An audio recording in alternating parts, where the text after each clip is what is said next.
All right, guys, so this week we'll be working on the kneeling anchor. What's great about this is it kind of takes the knees out of the equation. Since our knees only have about 30 degrees of rotation, that tibia on the femur only has a little bit. It tries to do way too much when we're standing. So this will help train you if you have that problem. It's also really good for the facet joints in the low back, especially if you have some sort of spondylolisthesis where the vertebrae shifted, or you're hypermobile in that low back. This is really going to help you get better at hinging, getting that anchoring, because now you can really squeeze that ground a little bit better, or do an outward anchor where you're pushing the ground away. But first, it's always good to think about your decompression. So let's just run through breathing, the process here. So you want to parallel, but maybe bring the heels a little bit wider than the knees. This will help you turn those hips in. But first, measuring stick hands are really spreading that thumb and the pinky. And I'm pretending like there's a knife right here, and I'm pulling away from that knife. Not where I'm shrinking, but I'm also getting tall. The chest is expanding just an inch above my belly button. Getting really tall, opening up. So we don't want to be leaning back where all the weight's in our toes. It's almost like we're pushing with our feet, putting our weight, stacking our torso up and over top of the hips. So the knees are pushing the ground away just to start. Do that enough where your whole body kind of shakes. Push hard enough so when you breathe, you get a little shake. You're pushing your elbows out towards the sides. And right here, this is a very powerful move already. The neck is long, the skull is lifting up and back. Each breath is pulling in. I'm finding lots of tension. I let the air out, but I don't let the expansion out. So if you're just starting, work on just 2 minutes where you start to feel that whole body shake. Get really good at this. This is the hardest part. Just finding that shake, that tremor.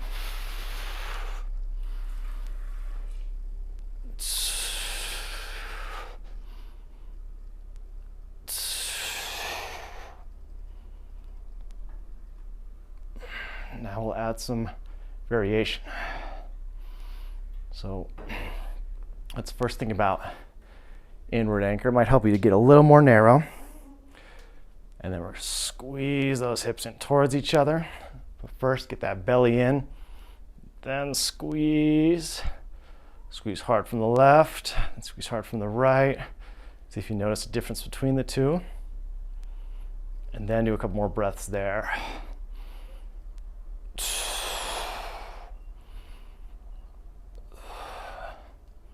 You can transition into the hip hugger. So the palms facing forward. Really opens up the front of my neck. Breathe some space in between your shoulder blades before you do this. Don't push the shoulder blades out of the way, so when you squeeze the elbows, the shoulder blades won't cave together in your spine arches. If you do that, just forget it all, let it all go. Come back, pull it in, come back to the squeeze.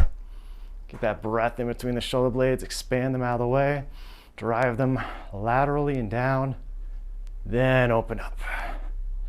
So what the hands are doing is they're pressing on the trochanter, which is reminding you to push your hips in towards each other.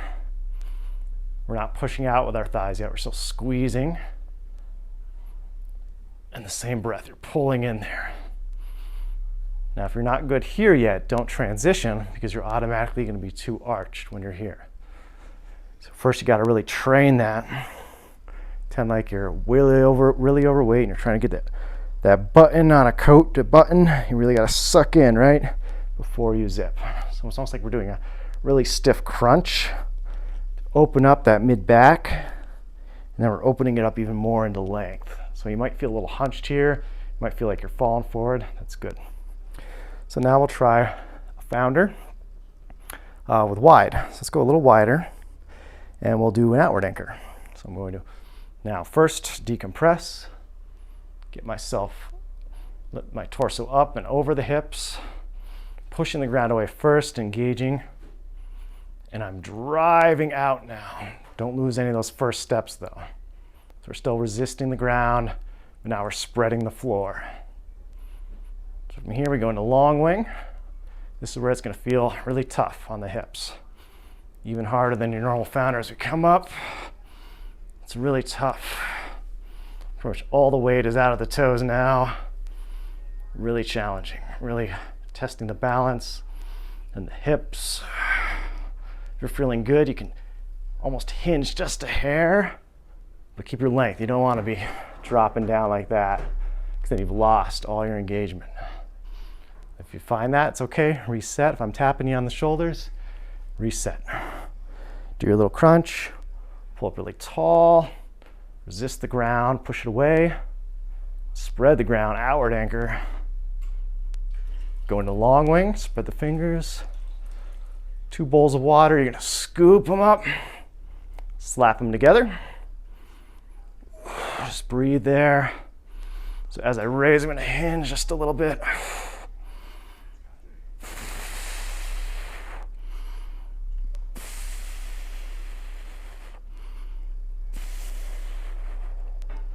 If you're having trouble finding good tension standing, this is a good place to work. You can even kind of do the woodpecker in a kneeling position. So put one forward, tuck that toe behind you. Same thing, I'm thinking getting nice and tall, and I'm pushing the ground away. Get out a little bit of a scissor here, just like we talked about, squeezing in. And then we can just hinge. Bring it over top. Then you can hinge even more. Right elbow, left knee.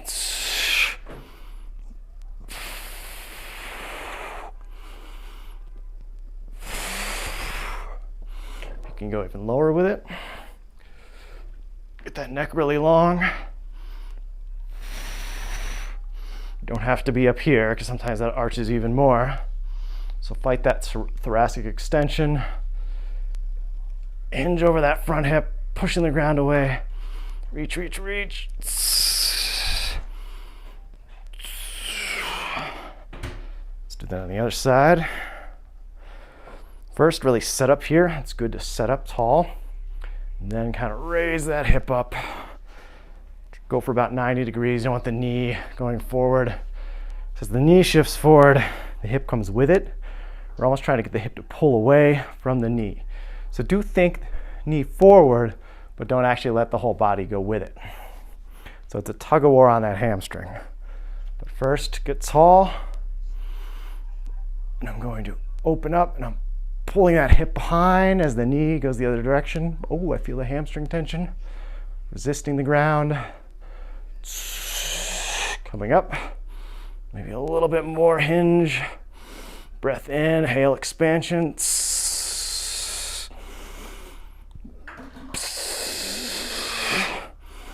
You can just do a rotation like you're doing a wood shop exercise too.